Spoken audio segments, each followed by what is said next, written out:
자, 볼까요? 38페이지 보시면 쫙 제가 전번에 지난 시간에 정리해줬던 것들이 쫙 나왔습니다.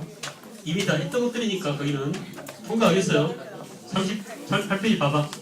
칠판에 지금 적혀있는 내용과 똑같죠? 네. 똑같죠? 그래서 쭉 보시고 그 다음에 이제 그 위정 척사 운동의 뒤를 이어서 의병 전쟁이 어떻게 전개되는지 요걸 좀 보겠어요. 39쪽으로 합니다.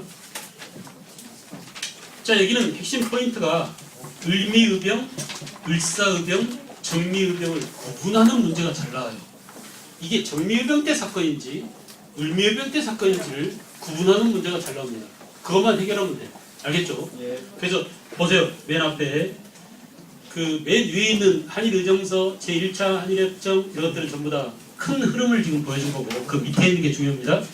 자, 1895년 을미의병이 원인이 뭐라고? 민비시해하고 단발령 때문에 일어났다는 거. 을사의병은 뭐 때문에? 을사조약 때문에. 정미의병은 뭐 때문에? 고종후 강제퇴위하고 군대 해산 때문에. 알겠어요? 이 관계를 알면은 별로 어렵지 않아요. 해산된 군대 이게 나오면 무슨 의병이라고? 정미의병. 알겠죠? 국모를 시해하고 이런 말이 나오면 무슨 의병? 을미의병. 나라를 빼앗기고 이런 말이 나오면 무슨 의병? 을사의병. 알겠어요? 이렇게 백그라운드 각 의병이 시기별로 일어난 그 뒷 배경을 알아두면 되는데 외울 필요가 없습니다. 그 이름 안에 을미사변과 무슨 의병? 을미의병. 을사조약과 무슨 의병? 을사의병. 이렇게 담겨 있잖아요. 그죠? 그리고 정미의병은 군대 해산, 차관정 7세간 정미 7조약, 그리고 고종후의 강제퇴위 이런 것과 관련되어 있다는 것을 크게 알아두시고, 그 다음에 먼저 을미의병은 누가 주도했느냐? 보수적 유생층이, 그리고 또 누가 참여했다고? 동학농민군이. 동그라미 해놓으세요. 이렇게 의병장은 유생들이지만 액션을 실제로 집행하는 사람들은 누구예요? 농민들입니다. 농민들이 어떤 울분이 있어요? 동학농민운동 때 우리를 잔혹하게 진압한 저 일본 놈들에 대한 원수를 갚아야 돼, 이런 생각이 잔존해 있죠. 그러니까 사실 농민과 양반 사이에는 사이가 좋아요, 안 좋아요? 원래 안 좋아.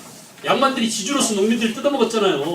양반들이 또 탄간오리고 양반들이 살인이고 그래가지고 계속 농민들한테 피해를 줬죠. 신분제 차별도 많죠. 그래서 농민하고 양반들은 원래 사이가 안 좋은데 일본 놈들에 대한 적개심이 워낙 크다 보니까 그래 좀 참고라도 양반 밑에 들어가서 공동적인 일본을 향해서 함께 싸우자 해가지고 양반 유생 의병장 밑에 우리 농민 의병 군대가 함께 싸우게 됐다 이거야. 무슨 의병? 을미의병이야. 을미의병입니다. 그 다음에 이제 1897년 대한제국을 세우고, 그럼에도 불구하고 고종임금은 이 을미의병을 강제로 해산시킵니다. 야, 너희들 좀 집에 가라. 내가 지금 마누라 잃어먹고 나도 지금 속이 아닌데 너희까지 전국에서 벌떼처럼 일어나가지고 엄마 살려내라고 이렇게 난리냐.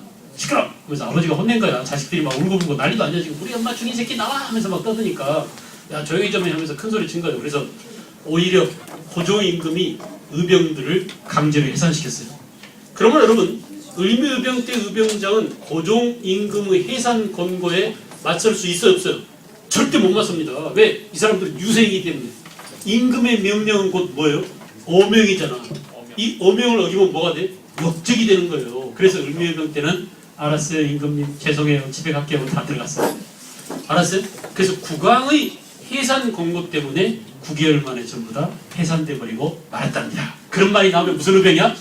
무조건 을미의병. 알겠죠? 그런 말이 나오면 을미의병이야. 그러나 여러분 보세요. 그러나 이렇게 양반들은 호락호락 이렇게 고종임금의 어명 한마디 해산되지만 농민들은 울분이 사겨져요, 안 사겨져요? 안 사겨져요. 동학농민운동 때 우리를 진압한 나쁜 새끼들이 우리 국모까지 죽였어. 그리고 또 우리를 또 뜯어먹어. 안 되겠어 하면서 지하 결사 조직을 만든 거예요. 그 밑에 보세요.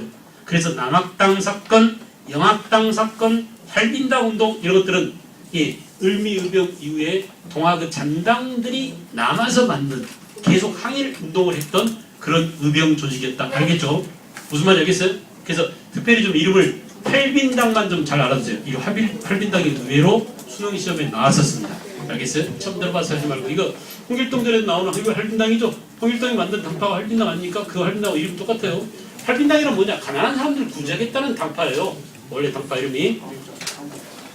그 다음에 1905년 을사조약이 체결되고 을사조약에 반대해서 을사의병이 을사의병 때의 의병장은 전직관리, 양반정생층. 자 여러분 봐봐.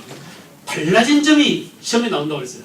나머지는 똑같은데 뉴의병장이 등장. 이 뉴의병장이 누구예요? 현민 출신 의병장이 등장했다. 그 이름도 찬란한 누구라고? 신돌석이. 이름부터가 돌석이라 워낙 평민적이라 매우고 자주 올 것도 없죠. 그래서 신돌석이를 꼭 기억하시고 특히 전직 관료 출신, 그러니까 관료 출신, 양반 출신 의병장 한 사람을 꼭 기억해야 되는데 이 사람은 시험 출제 순위 영수이라고 했습니다. 대원군을 권좌에서 끌어내린 사람 누구라고요? 최익현. 그래서 이때 끌려갔죠. 의병을 하다가 일본 놈들한테 항복해가지고 끌려갔죠. 왜 최익현이 항복했을까요? 끝까지 안 싸우고 임금이 보낸 군대 가서 항복했어요. 일본군만 왔으면 끝까지 싸울 텐데 임금께서 보낸 군대가 잡으러 왔어. 그럼 여기 저항하면 자기가 뭐가 돼? 역적이 되는 거야. 그래서 할 수 없이 체포당합니다. 그래서 임금한테 끌려가는 게 아니라 어디로 끌려가? 일본 놈들한테 끌려갔어요. 어디로? 대마도로. 그래서 대마도에서 일본 놈들이 주는 쌀은 한 톨도 안 먹겠다 하고 여러분 같으면 먹겠죠? 배고프면 못 견디니까 나도 배고프면 못 견뎌요. 배고프면 못 견뎌요. 그러니까 배가 고프면 눈에 배는 게 없어요. 그래가지고 그 정신이 혼미해져. 그래서 나 같으면 그냥 바로 항복해버렸을 것 같아. 근데 최익현이는 끝까지 고집 부리고 안 먹다가 죽었어요.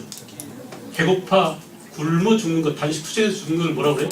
아사한다고 그러죠. 아사. 그래서 아사하고 그 제자가 있었으니 이때 같이 갔던 제자가 임병찬이라는 자예요. 이 사람을 기억해야 될 이유가 뭐냐면 이 사람은 스승님하고 함께 죽지 못하고 돌아왔어요. 자책감이 생길까 안 생길까? 생기겠죠. 늘 괴로워하고 아이고 스승님은 임금에 대한 의리를 지키려고 밥도 안 먹고 죽었는데 나는 그 배고픔을 못 이겨서 결국은 밥 한 끼 먹어버리고 결국 돌아와서 해가지고 괴로워했었습니다. 그 괴로워하는 임병찬의 심사를 꿰뚫어본 고종임금이 나중에 어때요? 임병찬을 시켜서 독립의금부를 만들겠어요. 이게 바로 뭐야? 복벽주의 지하자치입니다. 나중에 일제시대 나오잖아. 일제시대. 그래야 돼. 그래서 이렇게 임병찬도 아울러서 함께 알아두실 것. 다시 합니다. 을사의병 때 의병장 두 사람만 알면 돼. 한 사람 누구? 관료 출신 의병장 누구? 최익현. 평민 의병장 누구? 신돌석. 특히 신돌석이가 활동했던 지역은 경상북도 울진 동해 이 부근이에요. 알겠죠? 무슨 말인지 알겠어요? 그 부근에서 경상북도에서 활약했다. 신돌석이. 그러다가 1907년 고종임금이 이제 권좌에서 물려났습니다. 강제로 퇴위했죠. 그리고 군인들이 들고 일어나려고 했어요. 이 해산된 군대가 난리가 났었습니다. 그래서 특히 서울시위대, 임금을 지키는 서울시위대 제1년대 1대대장 누가요? 박성환이 자결해버렸어요. 임금을 지키지 못한 내가 무슨 면목으로 살 것인가 하면서 죽었습니다. 서울시위대 1대대장이 죽고 나니까 어때요? 그 서울시위대 소속 군인들이 우리도 대장의 길을 따라야지 하면서 총 들고 전부 다 뛰쳐나와. 그래서 이들이 뭐가 돼? 의병이 됐어요. 의병이. 그래서 해산된 군대가 의병에 가담했다면 무슨 의병? 정미 의병이에요. 다른 의병에는 절대 군대가 안 나와요. 해산된 군대. 알겠죠? 그래서 해산된 군대가 의병에 가담. 서울시대 제1대대 1년대 1대대장 어떤 책에는 박성환, 어떤 책에는 박성환. 같은 사람이에요. 이렇게 이름이 둘로 나오니까 헷갈리냐? 저 사람 아닌데 이렇게 하지 말고 알았어요? 유연성 있게 넘어갑니다. 박성환 동명무인이에요. 알겠죠? 그 다음에 의병 전쟁 단계로 군대까지 가다보고 조직력이 있었으니까 군대의 그 의병 전쟁 단계로 가고 이 드디어 이제 어떻게 돼요? 드디어 서울시대를 비롯한 해산된 군대가 의병에 합류한 다음에 전국 의병 연합 동그라미하고 중요 표시하세요. 이게 13도 의병 연합 의병이야. 알겠어요? 다른 말로 뭐라고 그래 이거? 13도 창의군이라고 하죠. 13도 창의군. 잠깐 얘들아. 내가 지난번에 정리했는데 지난 시간에 정리했는데 지난주에 전국이 조선시대는 몇 도였어요? 8도였어요. 이게 갑오개혁 때 뭘로 바뀌었다고? 갑오개혁 네? 2차 개혁 때죠. 2차 개혁 때 이게 뭘로 바뀌었어요? 23 도예요? 부예요? 도로 바뀌었어요. 도로. 이게 광무개혁 때 다시 뭘로 바뀌었어? 13도로 바뀌었어요. 세 분밖에 안 바뀌어. 알았어요? 그러니 13도 창의군은 이때 나온 13도 창의군이다 라고 보면 돼. 조선이라면 8도 창의군 해야 되겠는데 광무개혁 때 뭘로 바뀌었다고? 23부가 13도로 바뀌기 때문에 13도 창의군이라고 했다. 알겠어요? 그래서 전국에서 모여든 의병연합이다 이렇게 보면 돼요. 13도 창의군. 그래서 13도 창의군을 결성하고 경기도 양주에 집결했습니다. 양주 동그라미 장소 양주에 집결해서 그 인원수가 1만 명이 됐으니까 상당히 많았습니다. 이때 의병대장 총대장이 누구예요? 이인영이에요. 이름을 기억하세요? 내가 웬만하면 기억 안 시키는데 이 사람은 너무나 유명한 사람입니다. 왜 유명할까요? 한참 전쟁이 벌어지고 있어요. 자기가 총대장이야. 근데 시골에서 연락이 왔어요. 야, 너네 아버지 돌아가실 때. 그래가지고 얘가 가버립니다. 뭐라고 하냐? 나 3년상 치르고 올게 하고 가버렸어요. 한 나라를 구하겠다고 의병장 총대장 노릇하면서 아버지가 돌아가시니까 어때? 임금이나 아버지나 마찬가지야. 군사부 일체 그러잖아. 그래서 아버지도 중요해 하면서 3년상 치르고 온다고 가버렸어. 총대장이 없었으니 이놈은 군대가 어떻게 되겠어요. 그래서 군사장인 허위가 대신 맡아가지고 싸움을 하는데 기강이 무너졌겠죠 이제. 그래 안 그래? 항상 나라에 내가 볼 땐 그래요. 내가 얕은 산이면 사람들이 밟고 지나가고 별로 무시당하고 하니까 별로 잘할 필요가 없습니다. 높은 산은 어때? 킬리만자로의 산, 백두산 어떻습니까? 온 나라 사람들이 백두산을 흠모하고 한 번 꼭 가봐야 돼 하면서 갑니다. 그리고 가서 올라가서 보고 야 백두산 천지 진짜 아름다워. 거기 백두산 경관 뛰어나 하면서 백두산을 찬양하고 칭송하고 그러죠. 높은 산은 높은 산만큼의 존경받은 만큼의 의무를 해야 돼. 이게 바로 서양식으로 말하면 뭐예요? 네? 노블리스 오블리제죠. 그죠? 그러니까 노블 그 귀족이 아닌 평민들은 지 마음대로 살아. 욕해도 상관없고 말이야. 쌍소리도 상관없는데 귀족이라면 귀족다운 품격과 격식과 애우를 지켜야 되는 거예요. 그러니까 한 조직의 리더나 한 나라의 군왕이나 한 나라의 대통령이나 이런 것들을 하려면 적어도 말이지 그런 존경을 받을 만큼의 품격과 인격과 덕망을 갖춰야 되는데 지금 무슨 얘기가 글러가 버렸어. 이인영이 적어도 총대장인 이인영이 그렇게 조직을 버리고 자기 아버지 제자된다고 가버렸으니 이게 이제 의병이 실패할 만한 요인 가운데 하나가 되겠죠. 그 다음에 창의군 편성에서 신돌석 또 하나 중요한 게 있습니다. 신돌석, 홍범도 평민 출신 의병장은 제외시켰어요. 두 가지에서 여러분 뭘 느껴요? 뭘 느껴요? 그죠? 그 차별이 어디서 나온 거냐면 성리학적 사상을 가진 양반 유생들의 한계입니다. 알겠어요? 아까 봐봐. 임금이 해산하라고 하는데 집에 가버렸어? 이게 의병이 할 짓이야? 나라를 구하고 애놈들하고 싸워야 되는데 임금이 가라니까 그냥 가버렸어요. 임금한테는 꼼짝 못한다는 이런 성리학적 한계. 알겠죠? 또 아버지 돌아가셨다고 성리학적 신분제에 의해서 군사부 일체야 임금에 대한 충성만큼 부모에 대한 효도해야 되면서 가버렸어요.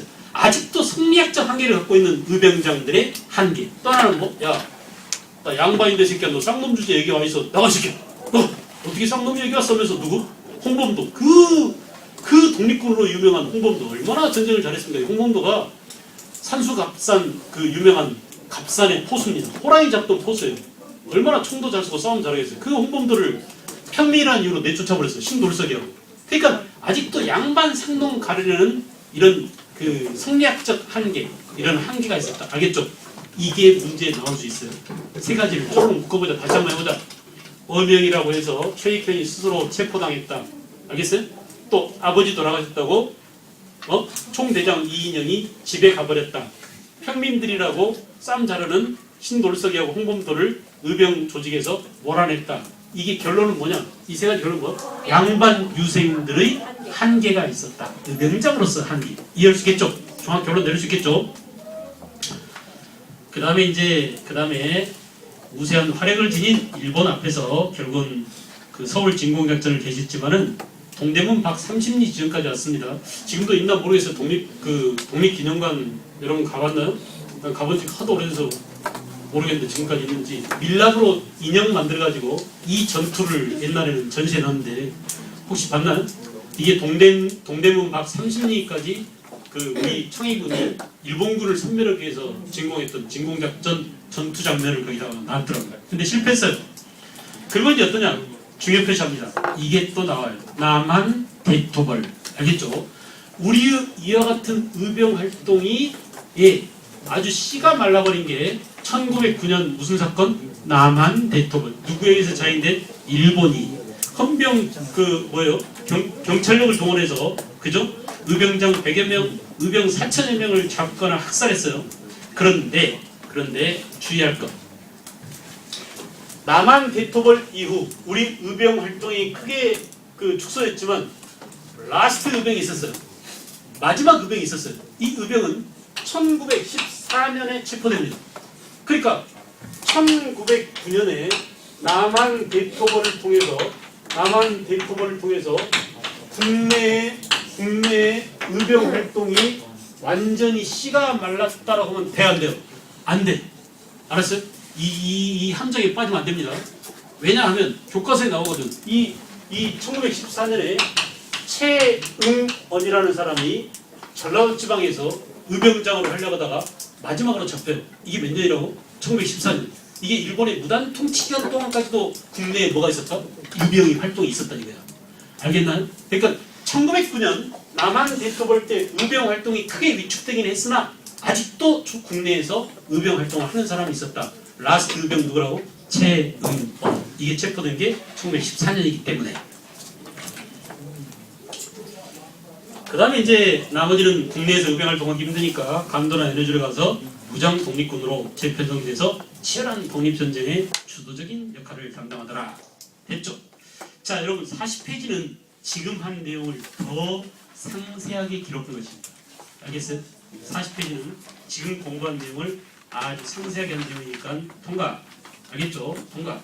그리고 그 밑에 을미의병 밑에 아까 나왔던 그 남학당, 영학당 말고 할빈당의 대한 3인 논설 13조목 있거든요. 이것도 의외로 나와요. 근데 이걸 주목하지 않고 놓치는 학생들이 되게 많아요. 알았어요? 이걸 동학농민운동 때 패전 개관과 헷갈리면 안 돼. 이거는 뭐냐? 할빈당의 3인 논설. 저 밑에 보세요. 철도 부설권을 외국인한테 주지 말 것이라는 주장이 나왔습니다. 그러면 이 할빈당의 3인 논설은 언제적 얘기란 얘기야? 적어도 무슨 사건 이후에 등장한 얘기란 얘기예요? 무슨 사건 이후에? 다간 파천 이후란 얘기입니다. 열강의 이권 침탈이 있고 난 이후에 열강의 이권 침탈을 목격하고 그걸 저지하기 위한 이런 할빈당의 노력이 있었다는 것을 알아야 돼요. 알겠죠? 그러니까 동학농민운동의 패전개혁 12개조 이런 거하고 구별을 시켜야 돼. 알았어요? 이렇게 할빈당은 철도 부설권을 인간한테 주지 말까? 이런 내용이 나옵니다. 그리고 동학과 다른 점은 뭐예요? 균전법을 실시한 동학은 뭐라고 그랬어요? 균전법까지는 안 가고 농민에게 토지를 균등히 나눠줘 이런 말만 했었죠? 이렇게 잘 구분하세요. 할빈당의 대한 3인논설 13조목.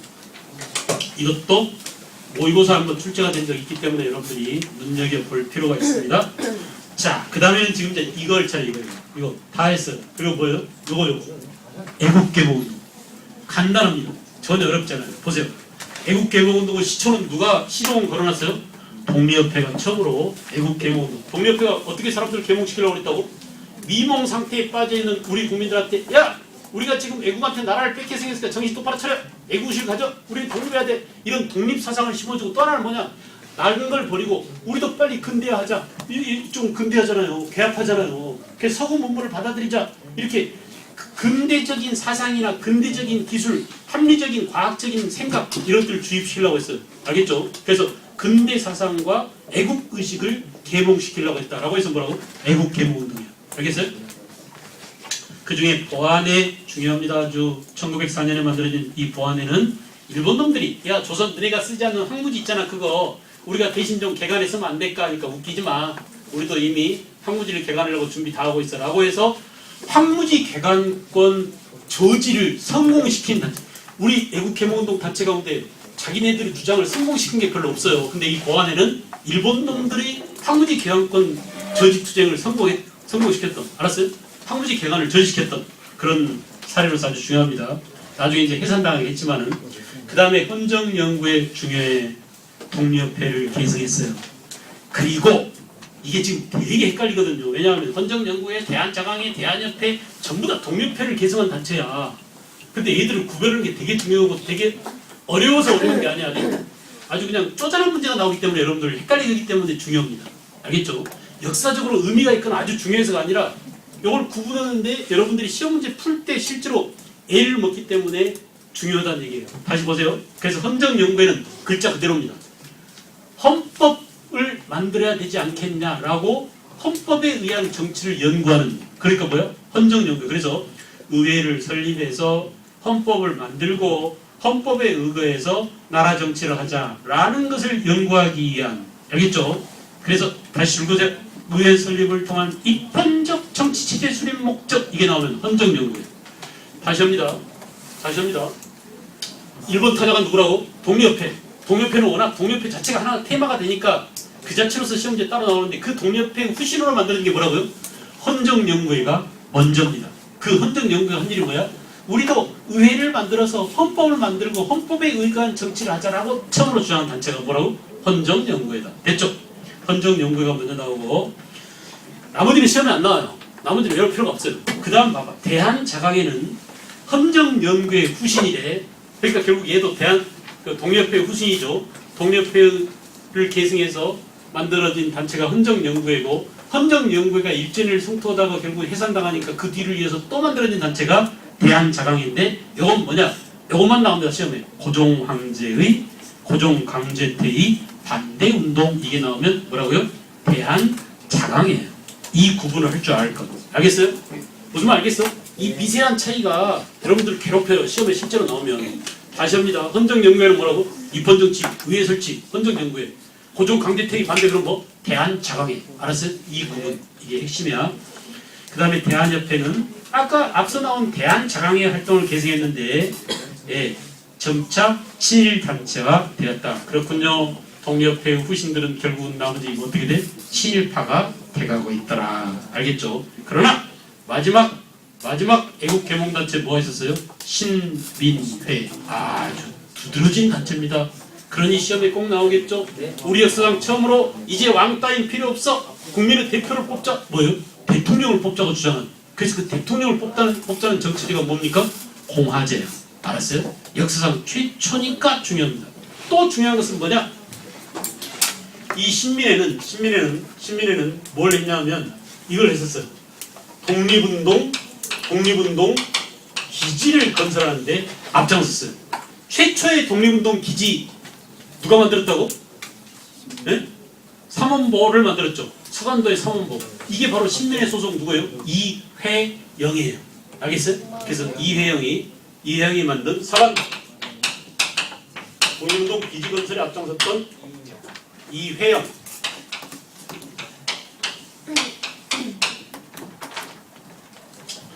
신민회입니다. 공화정체의 근대 국민국가 건설을 목표로 했었고, 비밀 지하 조직으로 활약하다가 무슨 사건으로 발각됐다고요? 백오인 사건으로, 일제시대에 헌병경찰에 의해서 1912년 백오인 사건으로 해산당했습니다. 자, 신민회 봐보세요. 왼쪽 아래에 국내 실력 양성운동을 전개하고 교육과 동그라미 합니다. 대성학교, 오산학교 신민회예요. 이것도 잘 나와요. 대성학교, 오산학교.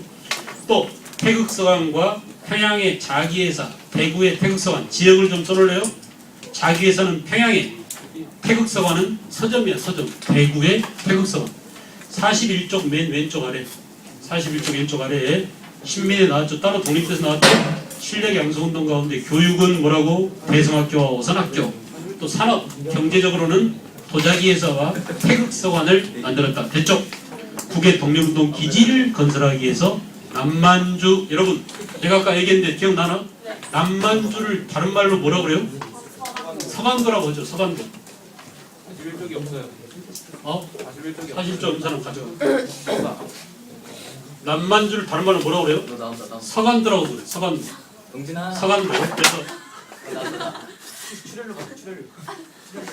서간도라고 그래요. 서간도. 서간도의 삼원보 독립운동 기지를 건설했다. 됐죠? 자, 기타 이제 사립학교 설립과 학회의 구분동은 이름이 다 나왔습니다. 서북학회, 기후흥학회 이름만 알아두고요. 여러 가지 교육진흥운동을 펼쳤다. 넘어갑니다. 별로 중요하지 않아요. 41쪽까지 봤습니다.